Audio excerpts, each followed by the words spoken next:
হলেও ভারত সরকার যদি খেতে পারে, ভারত সরকার যদি উন্নয়ন হয় সমানভাবে করবে এবং ত্রিপুরা রাজ্যকে আলাদাভাবে দেখবে উনি তখন বলেছিলেন। তো দীর্ঘ বছর পর দেখা গেছে শুধু আমাদের প্রধানমন্ত্রী নরেন্দ্র মোদীজির দ্বারাতেই এটা যে সর্বতোভাবে শুরু হয়েছে গত 7 বছর ধরে এবং বিপ্লব দেবের নেতৃত্বে এটা শুরু হচ্ছে, অলরেডি গোড়াপত্তন হয়ে গেছে।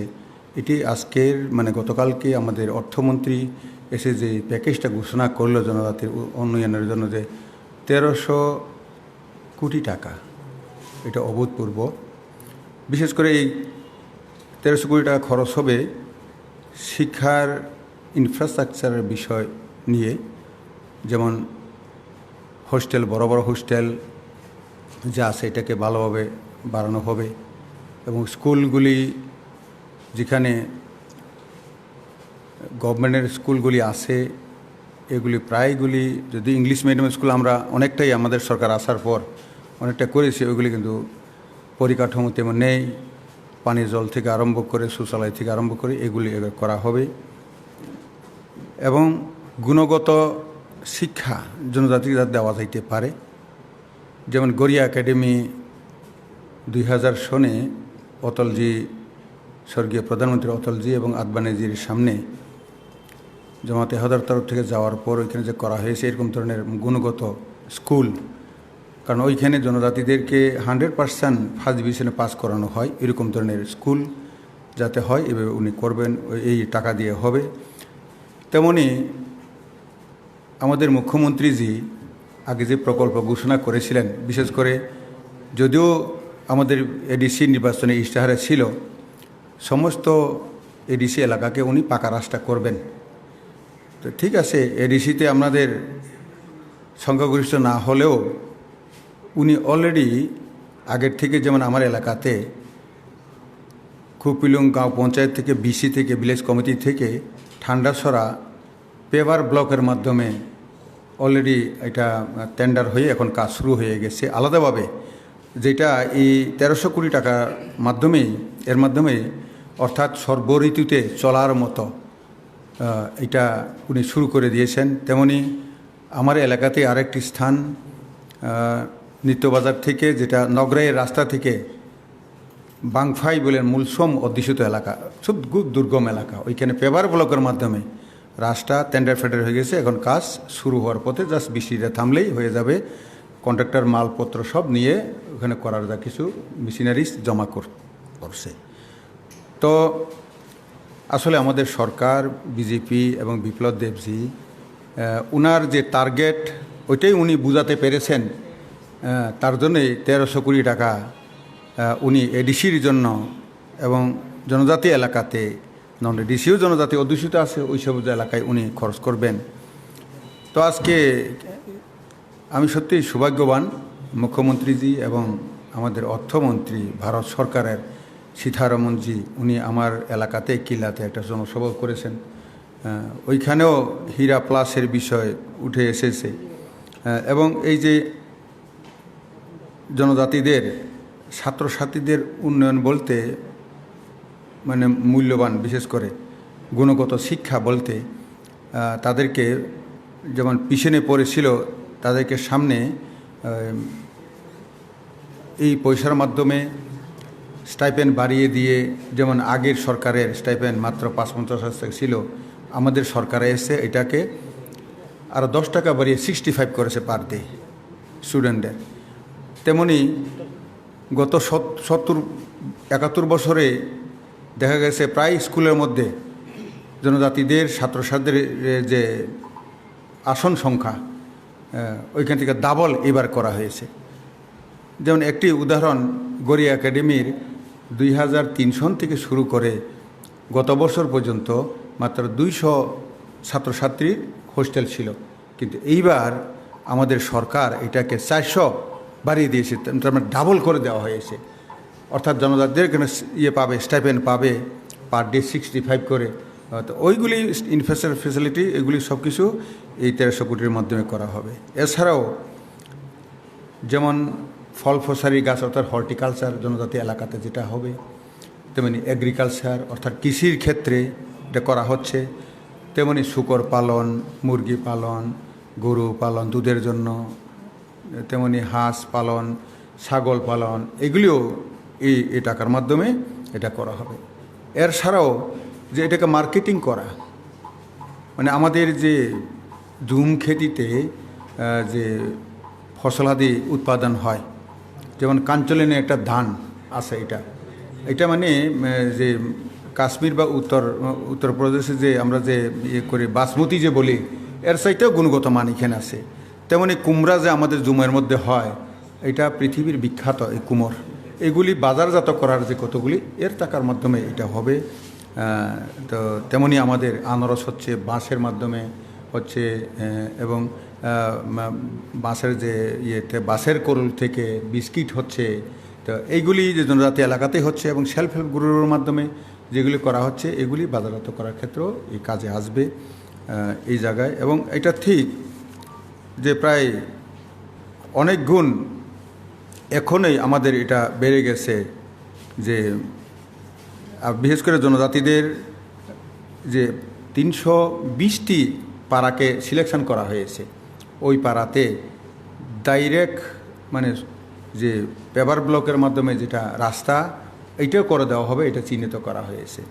তো কাজেই এই ঐতিহাসিক পদক্ষেপ, এবং এতে আমরা জনজাতিক অংশের লোক গতকালকে অ্যানাউন্স হওয়ার পর থেকেই খুবই উৎফুল্ল, এবং আমরা মোদিজিকে এবং অর্থমন্ত্রী সীতারমণজিকে, নির্মলা সীতারমণজিকে এবং বিপ্লব দেবজিকে আমাদের পক্ষ থেকে আমরা ধন্যবাদ জানাচ্ছি।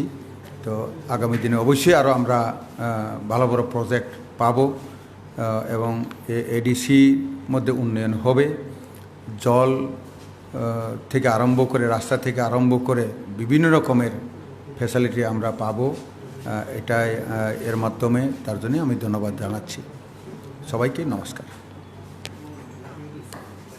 আমরা ত্রিপুরার মানুষরা আমরা অভ্যস্ত দেখে, কেন্দ্র দেয় না এই বলে আন্দোলন করা, কেন্দ্রের উপর চাপিয়ে দেওয়া, এই সমস্ত দেখে আমরা অভ্যস্ত।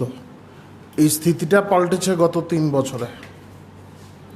এবার আমি পূর্ববর্তী সমস্ত মুখ্যমন্ত্রীদের প্রতি শ্রদ্ধা রেখেই বলছি, এই প্রথম কোনো মুখ্যমন্ত্রী যিনি প্রকল্প নিয়ে দিল্লি যাচ্ছেন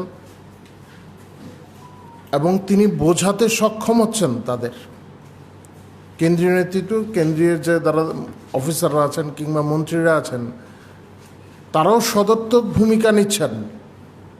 সেই জন্য ত্রিপুরার ভারতভুক্তির পর এই প্রথম এইভাবে আর্থিক সহায়তা আসছে। ইতিপূর্বেও এসছে। জনজাতি অধ্যুষিত এলাকার জন্য এটা একটা বড় প্রাপ্তি। পাশাপাশি আরও অনেক বিষয় আছে যেগুলি আগামী দিনে আসতে চলছে। সেই জন্য আমরা পার্টির তরফ থেকে রাজ্যের মুখ্যমন্ত্রীকে অসংখ্য ধন্যবাদ জানাই, প্রধানমন্ত্রীকে ধন্যবাদ জানাই, আমাদের অর্থমন্ত্রী নির্মলা সীতারমণজি, ওনাকেও ধন্যবাদ জানাচ্ছি। আপনাদের আর কিছু যদি বিষয় জিজ্ঞাসা থাকে আপনারা জিজ্ঞাসা করতে পারেন। যে 1300 crore investment, proposed investment, so larger amount. এবার প্রশ্ন হচ্ছে যে তৃণমূল বলছে যে এতদিন পর্যন্ত কিছু হয়নি ত্রিপুরাতে, 23-এ নির্বাচনে তৃণমূল বিজেপিকে পরাস্ত করতে পারে। এই ইনভেস্টমেন্টের পরে, জনজাতির জন্য কাজ করার পরে, কোন বেসিসের উপর, অন হুইচ কন্টেন্ট ওনারা বলছেন যে বিজেপি হার, বিজেপির জনভিত্তি নেই? তৃণমূলকে আমরা গুরুত্বই দিতে নারাজ। যেই দলটার এখানে কোনো লোক নেই, তাদের নেতারা দিল্লি থেকে উড়ে এসে এখানে বলেছিল কি 10 দিন 1 সপ্তাহের মধ্যে তারা এইখানে তাদের দলের কমিটি গঠন করবেন। 10 দিন চলে গেল, 15 দিন চলে গেল, 1 মাস হতে চলেছে, এখন পর্যন্ত তাদের কোনো নেতা নেই। এই তৃণমূলকে আমরা কাউন্টেবলই মনে করি না। তারা আমাদের প্রতিদ্বন্দ্বী কী হবে, তাদের গ্রহণযোগ্যতা কী এই রাজ্যে, তাদের চেহারা কি? এখন যারা যারা আপনার নেতারা এসছেন, তারা কি ত্রিপুরার নির্বাচনে লড়াই করবেন? তারা তো ত্রিপুরার পঞ্চায়েতে লড়াই করার যোগ্যতাও নেই। স্থানীয় লোক আনতে হবে। হ্যাঁ, এখানে কিছু তারা যেটা করছেন, একটা অস্থিরতা সৃষ্টির চেষ্টা করছেন। ত্রিপুরার মানুষ খুব সহনশীল। পশ্চিমবঙ্গে যা হচ্ছে তা থেকে তারা শিক্ষা নিয়ে, সিপিআইএমের শিক্ষায় শিক্ষিত তারা এই রাজ্যে অনুরূপ একটা স্থিতি তারা করতে চাইছেন এবং নজর ঘুরিয়ে দেওয়ার চেষ্টা করছেন। তো এইভাবে হয় না। মানুষ জানে, এই রাজ্যের মানুষও জানে, কারণ পশ্চিমবাংলা থেকে অনেক ভারতীয় জনতা পার্টির কার্যকর্তারা পালিয়ে ত্রিপুরায় এসছেন, আসামে যেমন গেছেন, আমাদের এখানে আছেন, তাদের মুখ থেকে শুনেছেন। তো ওই স্থিতি এখানে কেউ চাইবে এমনটা নয়। আর এই নজর ঘুরিয়ে দেওয়ার চেষ্টাও সফল হবে না। স্যার, আজকে ছাত্র পরিষদের প্রতিষ্ঠা দিবস ছিল, মুখ্যমন্ত্রী বক্তব্য রেখেছেন। মুখ্যমন্ত্রীর বক্তব্যে মমতা বন্দ্যোপাধ্যায় পশ্চিমবঙ্গে উনি বলছেন যে ত্রিপুরাতে মূলত খেলা হবে, ত্রিপুরা আসাম দুই জায়গাতেই খেলা হবে উনি বলছেন। পাশাপাশি আরেকটা কথা উনি বলছেন, এইচআরসি পশ্চিমবঙ্গে হাইকোর্টের অবজারভেশনে তদন্ত করছে এবং আপনি জানেন যে এখন সিবিআই তদন্ত হচ্ছে, সিবিআই ইনকোয়ারি হচ্ছে। আর এইচআরসি একটা রেকমেন্ডেশন করেছিল হাইকোর্ট। এখন এই জায়গায় দাঁড়িয়ে বলছেন যে তাহলে ত্রিপুরাতে নয় কেন, কারণ আজকে বাধারঘাটের আক্রমণের ঘটনা ওনারা তুলে এনেছেন এবং ক্রমাগত আক্রমণের পক্ষে ওনারা বলে এই অভিযোগ করছেন যে তাহলে ত্রিপুরাতে এইচআরসি নয় কেন। দাবি জানাতেই পারেন। ত্রিপুরার কী স্থিতি আছে সেটা সাংবাদিকেরা ভালোভাবেই জানেন। আর পশ্চিমবাংলায় কি হচ্ছে তা পশ্চিমবাংলার মানুষ যেমন জানে, এখন সারা দেশের মানুষ জানে। নয় কেন বললে তো হবে না, তিনি দাবি জানাতেই পারেন। আর ছাত্র পরিষদের যে কথাটা বললেন, তৃণমূল ছাত্র পরিষদের, এটা তো এই তারিখটাও হাইজ্যাক করা। এটা আমি নাম নিতে চাই না, দেশের একজন প্রাক্তন মন্ত্রী পশ্চিমবাংলারই, উনি প্রয়াত হয়েছেন, নাম নেওয়া যায়, প্রিয়ঞ্জন দাস মুন্সী। উনি ছাত্র পরিষদ করেছিলেন, ওটাকে হাইজ্যাক করা হয়েছে। এই জন্যই বলছি, তৃণমূল হচ্ছে বামেদের শিক্ষায় শিক্ষিত। এই রাজ্যে বাম অপশাসন দেখেছে এই রাজ্যের মানুষ, পরিস্থিতি পাল্টে গেছে। 18 নির্বাচনের পর প্রথম এ রাজ্যের কোনো নির্বাচন হয়েছে, 18 নির্বাচন। এই নির্বাচনোত্তর কোনো সন্ত্রাস হয়নি, সন্ত্রাসে কেউ মারা যায়নি। আর পশ্চিমবাংলার অবস্থা আপনারা খুব ভালোভাবে জানেন, নতুন করে আর বলার অপেক্ষায় থাকে না। ওনাদের মুখে গণতন্ত্রের কথা শোভা পায় না। আর আজকে যে ঘটনার কথা বলছেন, মানে ওনার ভাই তো আমাদের পার্টিরই নেতা, বর্ষিয়ান নেতা, আমাদের নির্বাচনেও লড়েছেন, আমাদের পার্টির অনেক গুরুত্বপূর্ণ দায়িত্বে আছেন। তো এই সমস্ত মানে নাটক আপনারা এখানে দেখেছেন না, কিভাবে এখানে বলছে বাচ্চা ছেলেদের মাথাটা নষ্ট করে দেওয়ার উপক্রম করেছে এরা, কুশিক্ষায় শিক্ষিত করেছে এরা, অপসংস্কৃতি ঢুকিয়ে দিয়েছে। এখানে সে ব্লেড ফেট নিয়ে এখানে সমস্ত হয়েছে, আহত হয়েছে, হেঁটে হেঁটে এয়ারপোর্ট দিয়ে গেছে, সেখানে গিয়ে একদম শুয়ে গেছে, যেমন মরণাপন্ন অবস্থা। আবার কদিন বাদে টিভির চ্যানেলে এসে বক্তব্য রাখছে। এই নাটকগুলি কি কেউ বোঝে না? স্ক্রিপ্টটা সিপিএমের লেখা, আমি আগে বলেছি, স্ক্রিপ্টটা সিপিআইএমের লেখা। এই নাটক মঞ্চস্থ করার জন্য বাংলা থেকে একজন নাট্যকারকে পাঠানো হয়েছিল। ফ্লপ শো হয়েছে, ফ্লপ শো হবে। এই রাজ্যে তৃণমূলের মূল গজাবে না। অতীতেও চেষ্টা হয়েছে, এখনও চেষ্টা করতে পারেন, মূল গজাবে না। আমরা মনেই করি না যে তৃণমূল আমাদের প্রতিদ্বন্দ্বী হতে পারে। স্যার, আপনি এলাকা বললেন একটা লাস্ট কোশ্চেন। আজকে পশ্চিমবঙ্গের রাজ্য সাধারণ সম্পাদক কুণাল ঘোষ, আমি দুবার প্রশ্ন করেছি, উনি বলছেন যে এই রাজ্যের কিছু বিধায়ক, ডেফিনেটলি বিজেপি বিধায়ক, তারা নাকি যোগাযোগ করছেন তৃণমূলের সঙ্গে, এটা উনি বলছেন। এবং এর মধ্যে কলকাতাতেও কিছু নেতার কুণাল বাবু এই রাজ্যে এসে মুখ দেখান কি করে আমি তো বুঝতে পারি না। বাম শাসনে এ রাজ্যে তিনি বারবার এসছেন। এ রাজ্যের প্রাক্তন মুখ্যমন্ত্রী বর্তমান বিরোধী দলনেতার সঙ্গে বৈঠক করেছেন, সেই ছবি বিভিন্ন জায়গায় ছড়িয়ে গেছে। এবারও এসে ওনার গুণ গাইছিলেন।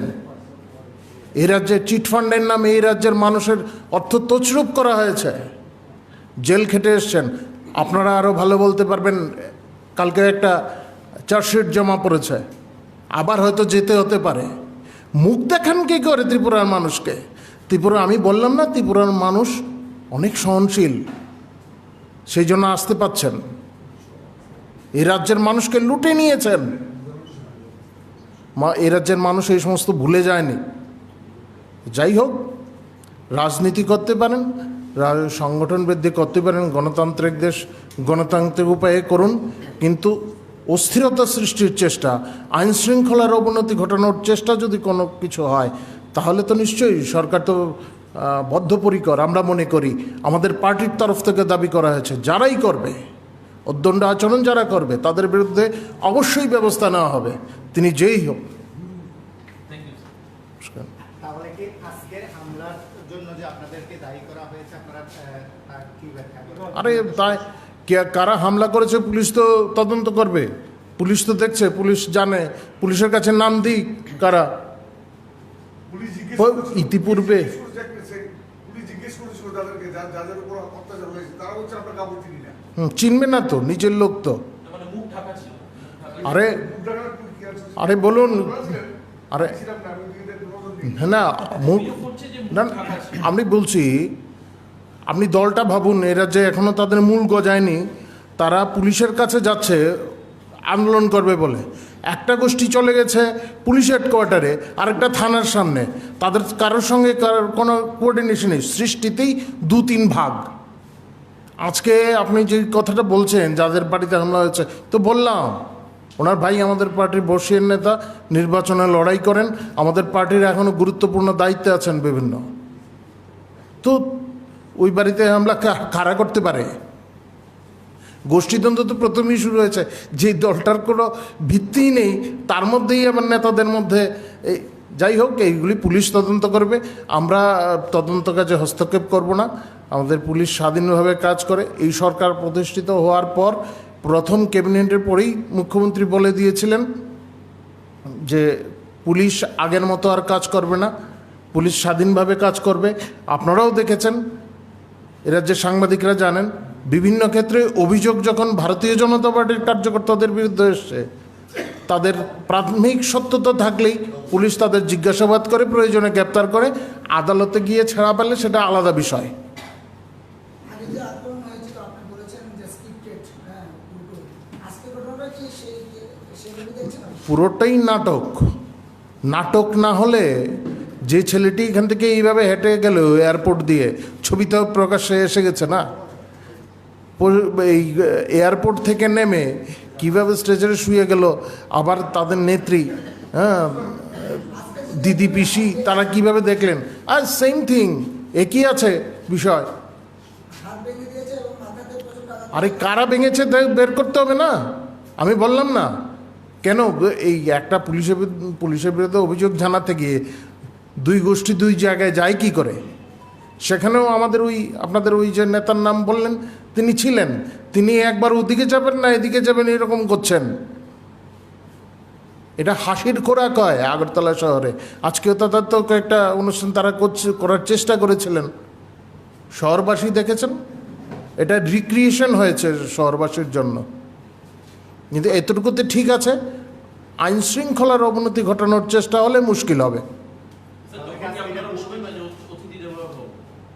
নিশ্চয়ই, আমরা প্রথম থেকেই বেশ কয়েকবার কথাটা বলেছি, আমরা সহনশীল, এই রাজ্যের মানুষ খুব সহনশীল, সেই জন্যই কুণালবাবু এখানে এসে এই কথাগুলি বলতে পারছেন।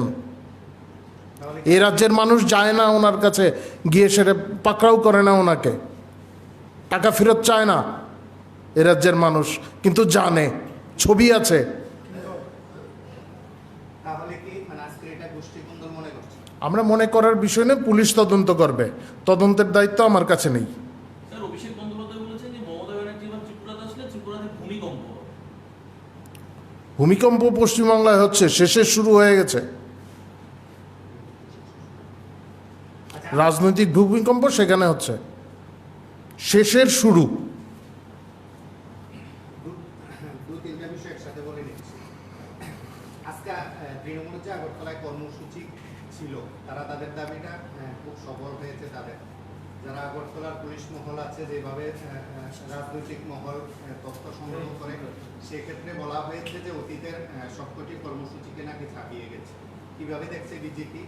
দ্বিতীয় বিষয় হচ্ছে, আপনি বলছেন যে কুণাল ঘোষের টাকা ফেরত দেয় না চিট ফান্ডার, হতে পারে এটা আপনাদের অভিযোগ, কিন্তু আপনাদের ভীষণ ডকুমেন্টসের প্রতিশ্রুতি ছিল সেই টাকা ফেরত দেওয়া হবে বা সুষ্ঠু বিচার হবে। আপনারা এই প্রেস মিটে আমি যদি ভুল না করি, প্রাক্তন মুখ্যমন্ত্রীকে কাঠগড়ায় দাঁড়িয়ে আপনি বলেছিলেন যে তার ঠিকানা হবে, শেষ ঠিকানা হবে ভুবনেশ্বর। কেন হবে সেটাও ব্যাখ্যা দিয়েছিলেন। এই 42 মাসের কি আপডেট রয়েছে চিট ফান্ড সম্পর্কে একটু যদি বলেন। চিট ফান্ডের যাবতীয় ব্যাপার আপনারা জানেন। বিধানসভায়ও রাজনৈতিক আক্রমণ হচ্ছে, বিধানসভায়ও এ নিয়ে চর্চা হয়েছে। বিধানসভায়ও সরকার জানিয়েছে, বিষয়টাকে সিবিআইকে দেওয়া হয়েছে। ইতিপূর্বে যে বামফ্রন্ট সরকার ছিল তখন সেগুলি পাঠানো হয়নি। খুব কম সংখ্যায় 10,000 টাকা, 5,000 টাকা এই সমস্ত অভিযোগ পাঠানো হয়েছিল। বড় অঙ্কের অ্যামাউন্ট নয় বলে সিবিআই তা গ্রহণ করেনি। আমাদের সরকার আসার পর বিস্তারিত সমস্ত রিপোর্ট পাঠিয়েছে এবং সিবিআই তদন্ত করছে। এখন সিবিআই এর যেটা আমাদের প্রতিশ্রুতি ছিল, সেই প্রতিশ্রুতি আমরা পালন করেছি। সিবিআইকে দেওয়ার কথা ছিল, সেই সিবিআইকে আমরা দিয়েছি। সিবিআইয়ের তদন্ত প্রক্রিয়া চলছে। আপনারাও জানেন, এই রাজ্যেও এসেছিল এবং তারা তাদের মতো করে কাজ করছে। এখন আমরা এখান থেকে আমরা বলতে পারি না যে সিবিআই এখনই তাদের গ্রেপ্তার করতে হবে। তবে নিশ্চয়ই এটা বোঝা যায়, সবাই জানে, সবার কাছে ছবি আছে। হ্যাঁ, মুখ্যমন্ত্রী কী করে, তৎকালীন মুখ্যমন্ত্রী কী করেছিলেন কি না, কুণাল ঘোষের সঙ্গে কী সম্পর্ক ছিল, সেগুলি সব জানেন সবাই। নতুন করে আর এগুলি বলার অপেক্ষায় থাকে না। তদন্তের দায়িত্ব আমাদের কাছে নেই। তদন্তের দায়িত্ব যে সংস্থাটি করবে তার কাছে দায়িত্ব দেওয়া হয়েছে। আর আজকের যেই কথাটিকে বললেন যে ছাপিয়ে গেছে, ছাপানোর বিষয় তো আমরা অনুভব করিনি, কিন্তু শহরবাসী অনুভব করেছে বলে আমরা মনে করি না। স্যার, সিবিআই তদন্ত এবং যে তদন্তের বিষয়টা উঠে আসছে বারবার, সেক্ষেত্রে যারা গ্রাহক রয়েছে, যাদের টাকাটা গিয়েছে, তাদের ব্যাপারে কি বলবেন? আমরা তো তাদের সঙ্গেই, তাদের স্বার্থেই তো আমরা কথা বলছি শুরু থেকে। দীর্ঘদিন ধরে দীর্ঘদিন নিশ্চয়ই নিশ্চয়ই আমরা তো চাই, আমরা সেই জন্য চাইছি। রাজ্য সরকার, আপনারা জানেন, যদি বিধানসভার তথ্য থাকে আপনারা দেখে নেবেন। আরও আগেই হতে পারত বিষয়টা, যদি প্রথম থেকে শুরুতেই এই সমস্ত অভিযোগগুলি দেওয়া হতো, কিন্তু তখন বামফ্রন্ট সরকার সেই কাজে মানে ব্যাঘাত সৃষ্টি করেছে, কারণ তথ্য সঠিকভাবে পাঠায়নি, সেজন্য ফেরত পাঠিয়েছিল। আমাদের সরকার আসার পর সে উদ্যোগী হয়েছে এবং বিস্তারিত তথ্য, যে মোটা অঙ্কের যে বিষয়গুলি, সেগুলি পাঠানো হয়েছে। এখন তদন্ত শুরু হয়েছে। এখন তদন্ত হওয়ার পর নিশ্চয়ই এই সমস্ত বিষয়ে ব্যবস্থা নেওয়া হবে এবং গ্রাহকরা অবশ্যই তাদের সঙ্গে আমরা আছি, তাদের ব্যথায় আমরা ব্যথিত। এই রাজ্যের অর্থ বেরিয়ে গেছে। একটা বিষয় হচ্ছে, এটা একটু আলাদা, সেটা হচ্ছে সর্বশিক্ষা সহ অন্যান্য ক্ষেত্রে যে অনিয়মিত শিক্ষকরা রয়েছে বা রয়েছে, তাদেরকে একটা নিয়মিত বা স্থায়ীকরণ নিশ্চিতকরণ এমন একটা প্রতিশ্রুতি আপনাদের ছিল। সরকার এই বিষয় নিয়ে চিন্তাভাবনা করছে। এই বিষয়ে বিবৃতিও দিয়েছেন আমাদের মাননীয় শিক্ষামন্ত্রী। এই বিষয়টা আমাদের তরফ থেকে না বলেই ভালো, আমরা সহানুভূতিশীল এবং এই বিষয়ে নিশ্চয়ই সরকার প্রয়োজনীয় পদক্ষেপ নেবেন। আইন মেনেই নেওয়া হবে, যা সিদ্ধান্ত নেওয়ার সরকার নিশ্চয়ই আইনানুগ ব্যবস্থা নেবেন